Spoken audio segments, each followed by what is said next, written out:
성경 말씀 보겠습니다. 히브리서 11장 31절입니다.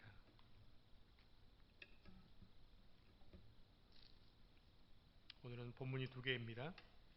히브리서 11장 31절 읽으신 다음에 여호수아 2장 1절로 21절 말씀 읽도록 하겠습니다. 히브리서 11장 31절 우리 화면을 보면서 같이 읽도록 하겠습니다. 믿음으로 기생 라합은 정탐꾼을 평안히 영접하였으므로 순종하지 아니한 자와 함께 멸망하지 아니하였도다. 여호수아 2장 1절로 21절입니다. 같이 영상을 보면서 한 절씩 교독합니다. 눈의 아들 여호수아가 시딤에서 두 사람을 정탐꾼으로 보내며 이르되 가서 그 땅과 여리고를 엿보라 하매 그들이 가서 라합이라 하는 기생의 집에 들어가 거기서 유숙하더니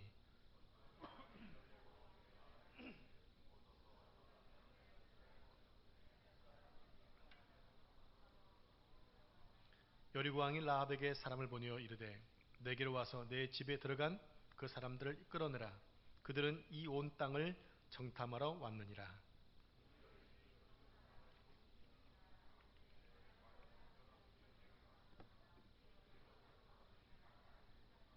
그 사람들이 어두워 성문을 닫을 때쯤 되어 나갔으니 어디로 갔는지 내가 알지 못하나 급히 따라가라. 그리하면 그들을 따라 잡으리라 하였으나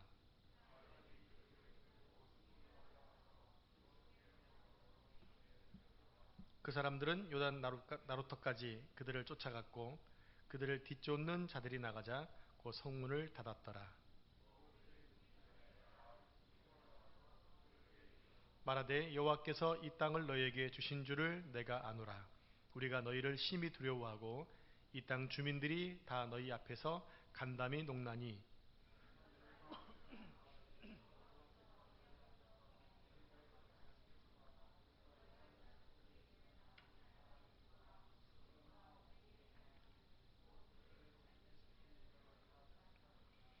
우리가 듣자 곧 마음이 녹았고 너희로 말미암아 사람이 정신을 잃었나니 너희 하나님 여호와는 위로는 하늘에서도 아래로는 땅에서도 하나님이시니라.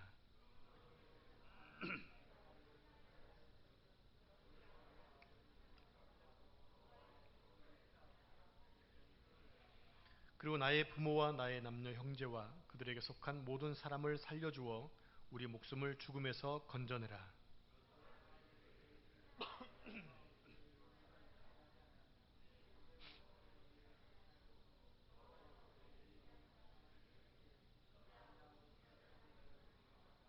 라합이 그들을 창문에서 줄로 달아내리니 그의 집이 성벽 위에 있으므로 그가 성벽 위에 거주하였습니다.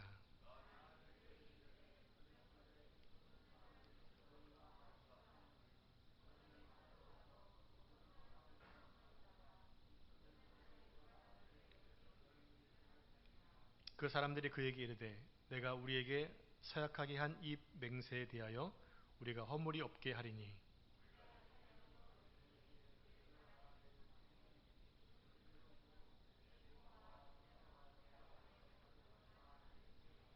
누구든지 내 집 문을 나가서 거리로 가면 그의 피가 그의 머리로 돌아갈 것이요 우리는 허물이 없으리라.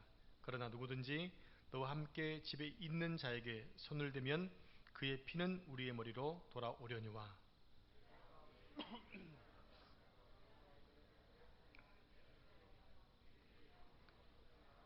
같이 읽겠습니다.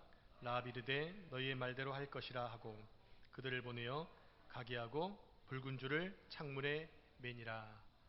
아멘. 할렐루야. 오늘 예배를 준비하신 예배위원들, 또 가정에서 텔레비전 앞에서 혹은 컴퓨터 앞에서 모여 앉으신 여러 성도 여러분들 모두 평안하셨나요?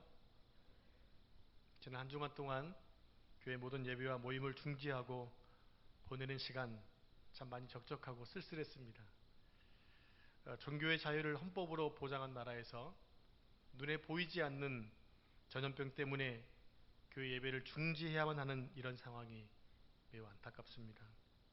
오늘 우리가 예배를 이렇게 온라인으로 대체한 것은 사회적 거리 두기에 동참하는 목적이지만 또 사랑하는 성도들과 함께 예배할 수 없다는 것이 참 목회자 입장에서 안타까움을 금할 길이 없습니다.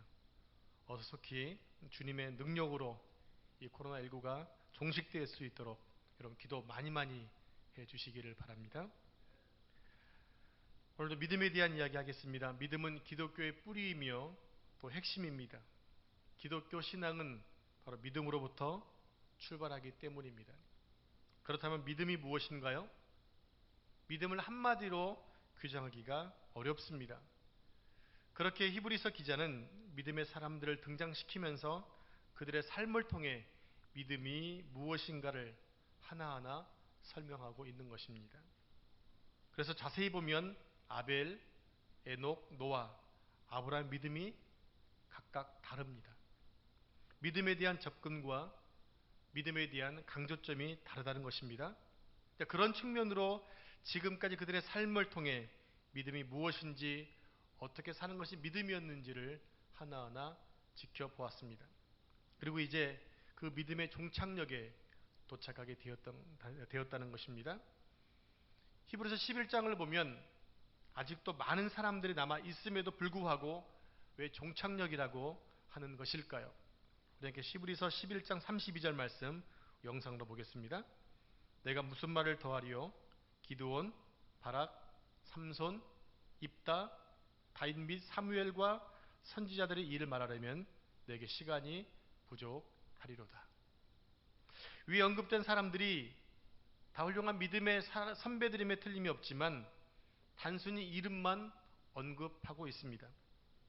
이것을 볼 때 분명히 앞에 언급되어진 12명의 사람들과는 차이가 있다는 것을 볼 수가 있다는 거죠.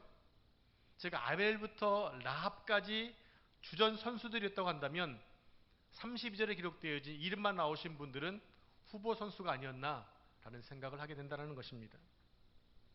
여러분 혹시 개주해 보신 적 있으시죠? 릴레이 경기해 보신 적 있으시죠? 모든 스포츠의 마지막에 있는 릴레이는 참 재미있습니다.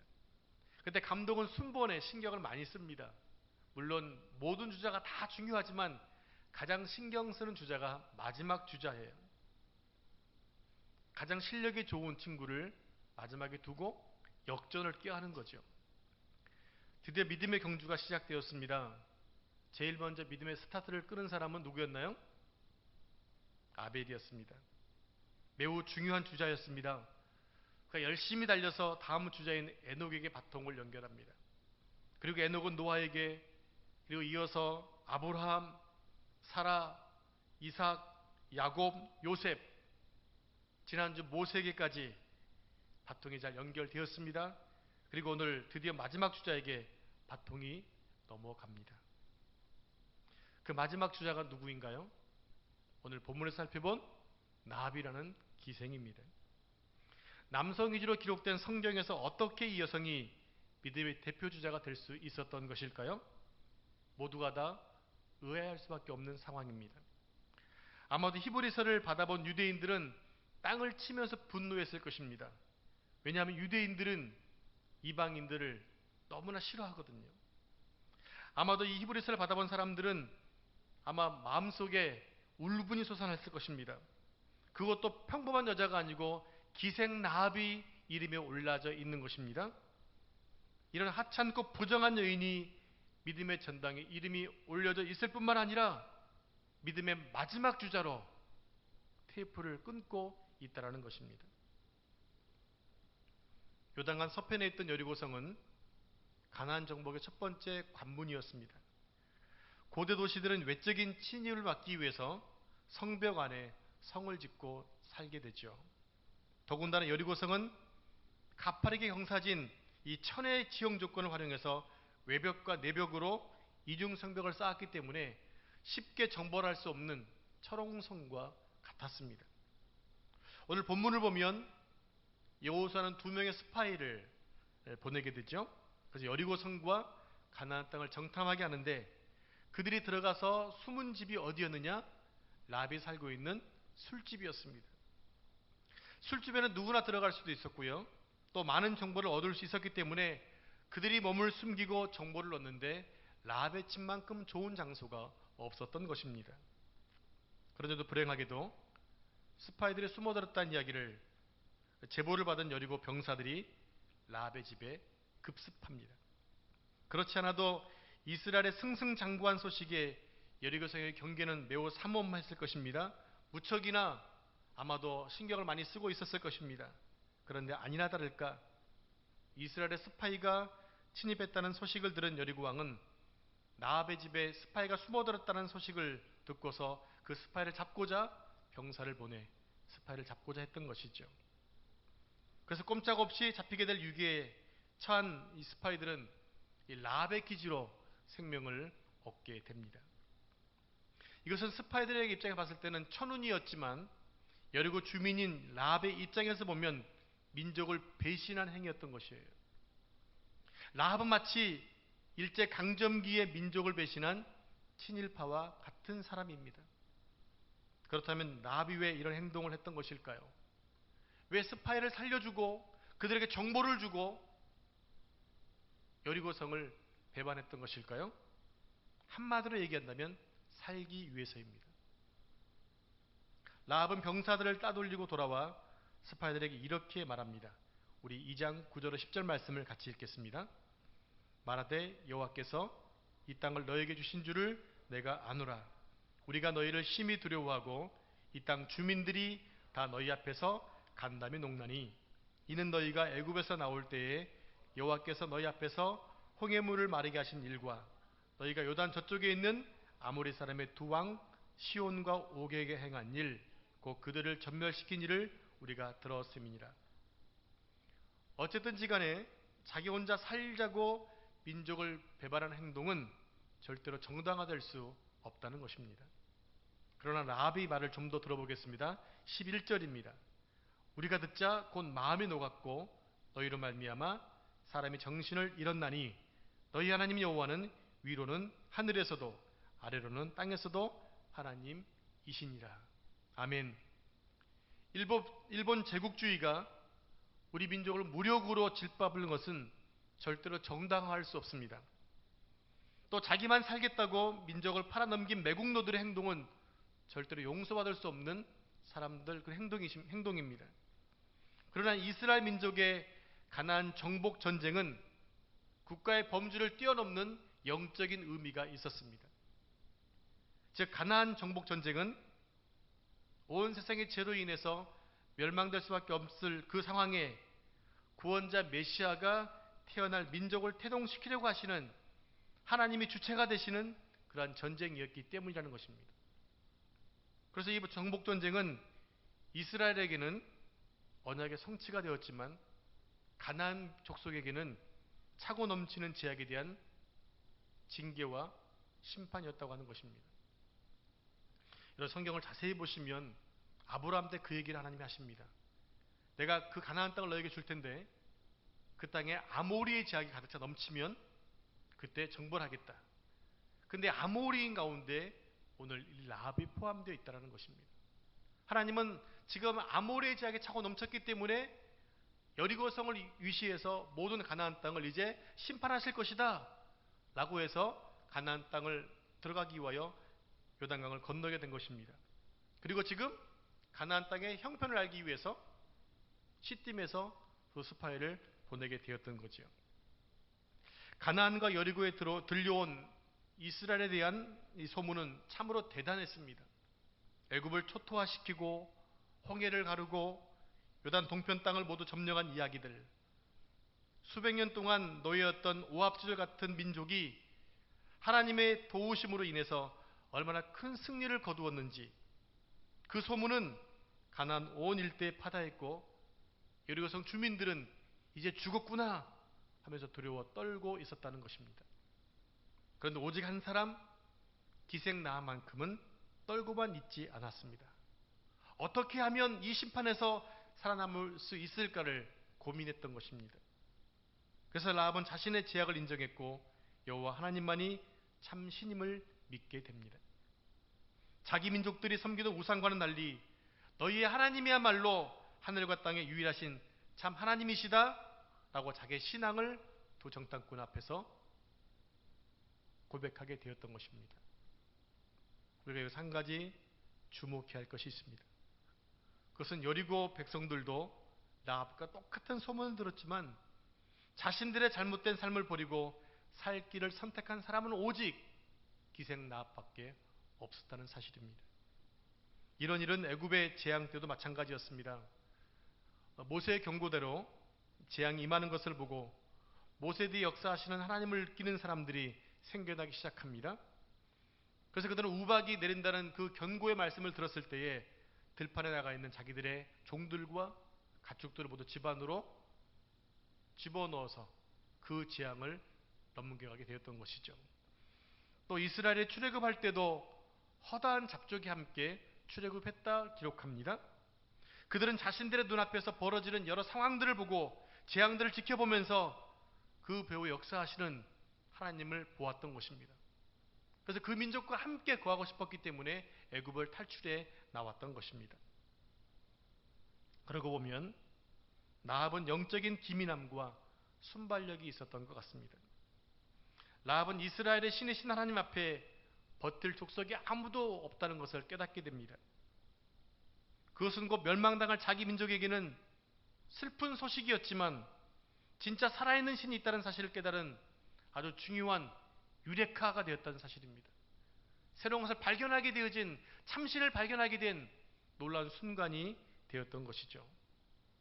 그런 라합에게 이스라엘 정탐꾼이 자기의 집을 찾아준 것은 정말 절호의 기회가 되었던 것입니다. 그녀의 믿음은 소문을 통해 이미 확정되어 있었고요. 그래서 라합은 자신을 찾아온 그 기회를 재빨리 잡고 믿음의 행동을 시작했다고 하는 것입니다. 라합은 자기 덕분에 살아난 스파이들에게 자신이 살려준 은공을 강조하면서 이제 빅딜을 합니다. 딜을 하는 것입니다. 비록 자신과 바로 자신과 또 자기 온 가족들과 친지들을 살려달라는 요구였습니다. 그리고 그것에 대한 확실한 약속과 함께 증표를 요구합니다. 우리 함께 12절 13절 말씀을 같이 읽겠습니다. 그러므로 이제 청하노니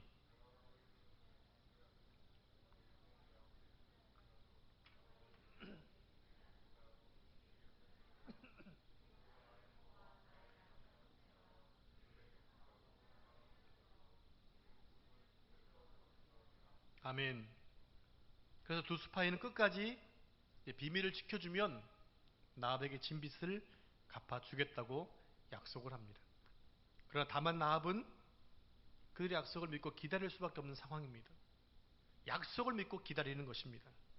그들의 진실된 눈빛을 보고 확신을 얻은 라합은 성벽 바깥쪽으로 난 창문을 통해 줄을 내려서 두 스파이로 하여금 그 줄을 타고 내려가 무사하게 돌아가도록 합니다. 라합이 생명을 걸고 살려준 스파이들, 또 그들의 탈출을 도와준 붉은 줄은 이제 라합의 가정을 살리는 생명줄이 되었던 것입니다. 그런데 이스라엘의 입장에서 봤을 때 가나안 여리고성을 함락하고 여리고성을 무찌를 그 상황이 있을 때 라합과 약속은 했지만, 그래서 기꺼이 살려주려고 하지만 치열한 전투 속에 라합의 집을 어떻게 구분해서 라합을 살려줄 것인가 고민할 수밖에 없었을 것입니다. 근데 그때 이 두 정탐꾼에게 번쩍하는 지혜가 있었습니다. 그것이 뭐냐면 바로 붉은 줄이라는 증표입니다. 붉은 줄. 그 내용이 18절 19절에 나와 있습니다. 우리 같이 읽겠습니다. 우리가 이 땅에 들어올 때에 우리를 달아내린 창문에 이 붉은 줄을 메고 내 부모와 형제와 내 아버지의 가족을 다 내 집에 모으라. 누구든지 내 집 문을 나가서 거리로 가면 그의 피가 그의 머리로 돌아갈 것이요 우리는 허물이 없으리라. 그러나 누구든지 너와 함께 집에 있는 자에게 손을 대면 그의 피는 우리의 머리로 돌아오려니와.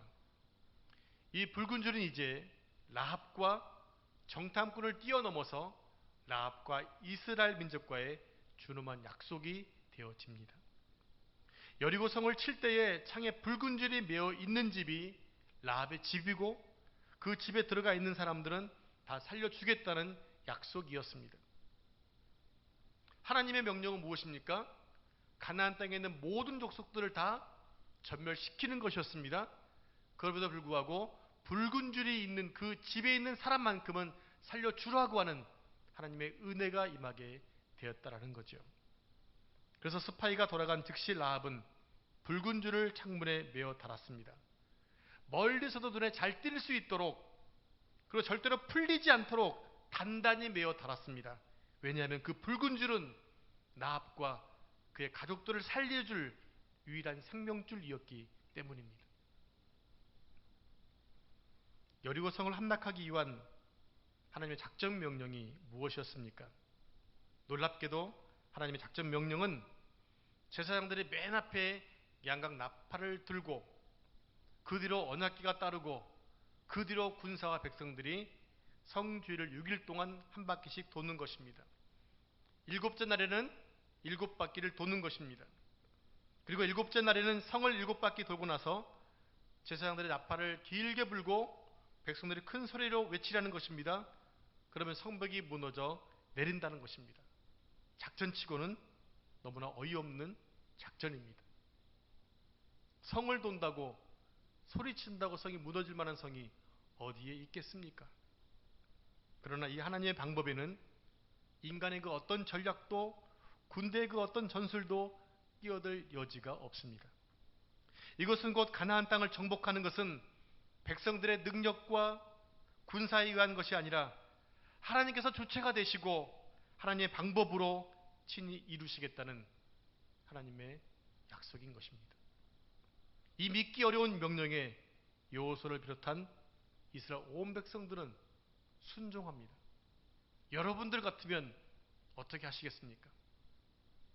여러분들 같으면 아무런 불만 없이 그 명령에 순종하시겠습니까? 마침내 7일째 되던 날 성을 7바퀴를 돕니다. 제사장들이 나팔을 길게 붑니다. 온 백성들이 큰 소리로 외칩니다. 과연 하나님의 말씀처럼 견고한 여리고 성벽이 흔들리고 요동하더니 와르르 무너지는 것이었습니다. 이때 여호수아는 그 땅을 정탐했던 두 정탐꾼들에게 라합을 구원하라고 서둘러 보냅니다. 그래서 두 청년은 붉은 줄이 메어 달린 라합의 집으로 달려가 라합과 그 집안에 들어있던 모든 사람들을 살려내었던 것입니다.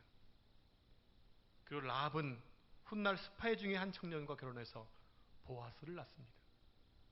또 보아스 또한 이방 출신인 룻과 결혼하여 다윗의 고조 할아버지가 되어집니다. 그래서 예수님의 족보에는 보아스의 이름도 올라 있습니다. 기생이라는 부끄러운 수식어가 늘 따라다니던 여인, 이방인이었기에 이스라엘 정복 중에 소리 없이 사라졌을 라합이 예수님의 족보에 버젓이 올라 있다는 사실, 그리고 그의 놀라운 믿음의 이야기가 히브리서에 기록되어 오늘 우리에게 그대로 읽혀주고 있다는 사실이 얼마나 놀라운 기적입니까? 라합의 가족을 살린 붉은 줄, 또 그 집안에 들어가 있으면 있으라는 조건, 그리고 성실하게 지켜진 약속의 또 구원의 이야기, 어디선가 많이 본 듯한 이야기가 아닌가요? 그렇습니다. 구원의 조건, 즉 그 안에 들어가면 살아남을 것이라는 보장, 그리고 그대로 지켜진 약속, 그리하여 멸망 속에서도 살아남은 자들의 구원 이야기들이 성경 여기저기에 기록되어 있습니다. 대홍수를 피한 노아의 방주가 바로 그런 것입니다. 애굽의 장자 재앙을 피한 6월절 어린 양의 피 이야기가 바로 그런 이야기입니다. 또 장대 높이 달린 놋뱀이 그것이고 기생 라합이 메어단 붉은 줄이 바로 그런 구원의 이야기입니다. 이 구원의 방법에는 두드러진 공통점이 있습니다. 바로 구원에 대한 구체적인 약속이 제시되었다는 점, 그리고 그 약속은 닥쳐올 재앙을 피할 유일한 방법이었다는 점, 그리고 그 방법대로 순종했을 때 반드시 구원이 이루어졌다는 점입니다. 이것을 한마디로 정리하면 구원의 주체이신 하나님께서 내가 구원의 길을 열겠다는 것입니다. 내가 제시하는 방법대로 행하면 반드시 구원받겠다라고 하는 하나님의 요구인 것입니다.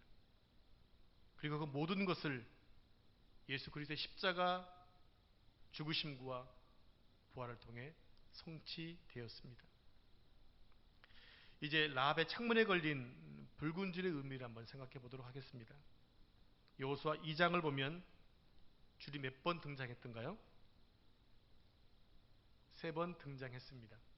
15절, 18절, 21절입니다. 첫 번째 줄이 등장하는 것은 15절인데 함께 15절 말씀을 같이 읽겠습니다. 라합이 그들을 창문에서 줄로 달아내리니 그의 집이 성벽 위에 있으므로 그가 성벽 위에 거주하였습니다. 이 줄은 히브리어로 헤벨이라는 히브리 단어입니다. 헤벨. 뜻은 끈, 줄이라는 뜻입니다. 이 단어가 어디에서 유래되었느냐? 바로 고생하다는 뜻에서 유래한 단어입니다.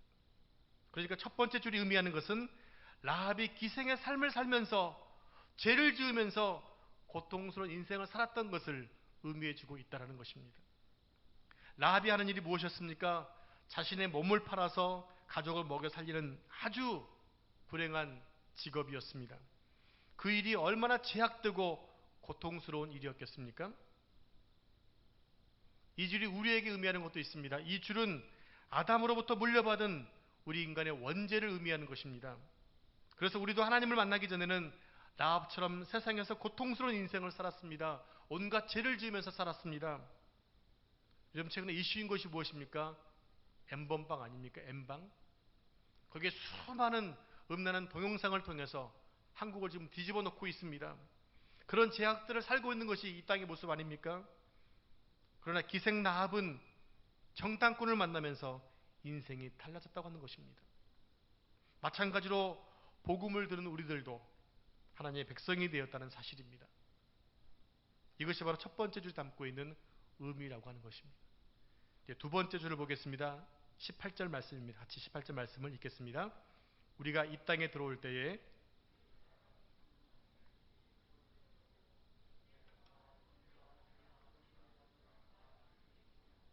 아멘. 이 두 번째로 쓰인 붉은 줄은 샤니라고 하는 히브리 단어입니다. 이것은 진홍색이라고 하는 뜻이 있습니다. 즉 이 붉은 줄은 십자가에서 피 흘려 죽으신 예수 그리스도를 상징하는 것입니다. 정탐꾼들은 기생라합에게 십자가 복음을 전해 주었던 것입니다. 자신들이 여리고성을 심판할 때 붉은 줄이 매어 있는 집, 그 집안에 있는 사람들은 모두 살겠다는 것입니다. 그러니까 너희 집의 모든 가족들을 모으라는 것입니다. 그러면 다 살 수 있다는 것이었어요. 하나님의 심판은 예수 그리스도의 피만 보십니다. 하나님은 우리의 그 어떤 것도 보지 않으십니다. 우리에게 구원받을 만한 자격이 없는 것, 또 죄, 악행, 음란, 시기와 질투 같은 모든 것들도 예수 그리스도의 피만 있으면 우리를 향한 하나님의 저주가 넘어간다는 것입니다. 하나님의 저주와 심판은 붉은 줄만 보시고 다 넘어갑니다. 마치 6월절에 문설주에 말린 어린 양의 피를 보고 죽음의 천사가 패스 오버했던 것처럼 그런 것과 동일하다는 것입니다. 그래서 여호수아 군대는 붉은 줄이 걸려 있었던 라합의 집만은 살려주었던 것입니다. 그렇게 우리는 이 마지막 때에 예수 그리스도의 십자가 복음이 우리 안에 있는가를 확인해야 합니다. 우리 교회 안에 십자가 복음이 있는지, 우리 가정 안에 십자가 복음이 있는지, 내 안에 그리스도의 보혈이 있는지를 확인해야 한다는 것입니다. 이것은 너무 중요합니다. 교회만 나온다고 해서 구원이 완성된 것이 아닙니다. 예수 그리스도의 피의 복음이 우리 안에 있을 때 그들은 구원받은 자고 영생을 누릴 수 있는 자격이 있는 자들입니다. 기생 라합은 정탐꾼이 가르쳐준 방법대로 창문에 붉은 줄을 매달았습니다. 그리고 그것이 그의 가정의 구원이 되었다는 것입니다. 이제 세 번째 줄을 봅니다. 21절입니다. 같이 21절을 함께 읽겠습니다. 라합이 이르되 너희의 말대로 할 것이라 하고 그들을 보내어 가게 하고 붉은 줄을 창문에 매니라. 이 세 번째 줄은 히브리어로 티크바입니다. 티크바. 이 단어는 소망이라는 뜻으로 기다리다, 소망하다, 기대하다라는 뜻에서 유래된 단어입니다. 즉 이 마지막 붉은 줄은요, 하나님의 구원을 간절히 기다리는 라합의 믿음을 보여주고 있다는 것입니다. 여리고성이 멸망되어도 라합은 두렵지 않았습니다. 왜냐하면 붉은 줄을 창문에 매달아 놓았기 때문에 자신은 구원받을 수 있다라고는 확신이 있었던 것입니다. 그러나 여리고에 있는 사람들은 이 붉은 줄이 무엇인지 아무도 몰랐습니다. 그 붉은 줄에 대해서 관심을 갖지도 않았습니다. 다만 라합의 집에 별 이상한 줄이 걸렸네 라고 생각했을 뿐 그것이 구원의 증표라는 사실을 알기를 원치 않았던 것입니다. 이렇게 구원은 구원받은 자만 알 수 있는 것입니다. 누군가 가르쳐주지 않으면 결국 멸망당할 때까지 알 수 없는 것이 바로 구원의 비밀이기 때문입니다. 너무나 다행인 것은 누군가 우리에게 복음을 전해주었기 때문에 내가 하나님의 백성이 되었다는 사실, 이제 우리는 동일하게 그 복음을 전해주는 사람이 되어야 한다는 것입니다. 사랑하는 성도 여러분, 여러분은 지금 어떤 상황 속에서 두려워하고 계십니까? 코로나19로 인해서 많은 부분에 있어서 힘들고 어렵습니다. 직장과 사업장에 직격탄을 맞아서 너무나 힘든 속에 처해져 있는 것이 사실입니다. 그렇다고 해서 어떤 특별한 해결점이 있는 것도 아닙니다. 그렇게 힘들고 두려운 것입니다. 우리의 상황이 앞으로 더 좋아진다는 보장도 없습니다. 오늘 아침에 내용을 또 보니까 개학이 또 늦어질지도 모른다고 하는 이야기가 또 나왔더라고요. 그러면 온라인 예배가 계속 진행될지도 모른다고 하는 아주 어둠이 또 다가왔습니다.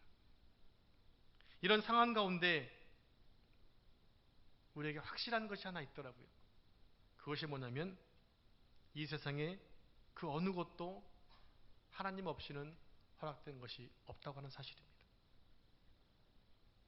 그 어느 것 참새 한 마리도 하나님의 허락 없이는 떨어지지 않는다고 하신 것처럼 이 세상에 일어나는 모든 일들도 다 하나님의 주권 안에서 이루어지고 있다는 사실을 우리는 알아야 합니다. 그러니까 이 모든 어려움도 하나님의 뜻이 있다는 것입니다. 그렇게 우리는 염려하고 두려워하는 대신에 하나님의 구원을 바라봐야 하는 것입니다. 반드시 사랑하는 당신의 자녀들을 위해 이 고통이 하루속히 사라지게 해주실 줄로 믿습니다. 다만 이것을 통해 우리가 무엇을 교훈하시는가를 깨닫고 돌이키는 것이 우리가 살 바라고 하는 것이죠. 우리는 지금 사순절을 보내고 있습니다. 하나님은 우리의 구원을 위하여 예수님을 이 땅에 붉은 줄로 보내셨습니다. 그분이 붉은 줄이 되셔서 십자가에 내 대신 달려 피 흘려 죽으신 것입니다.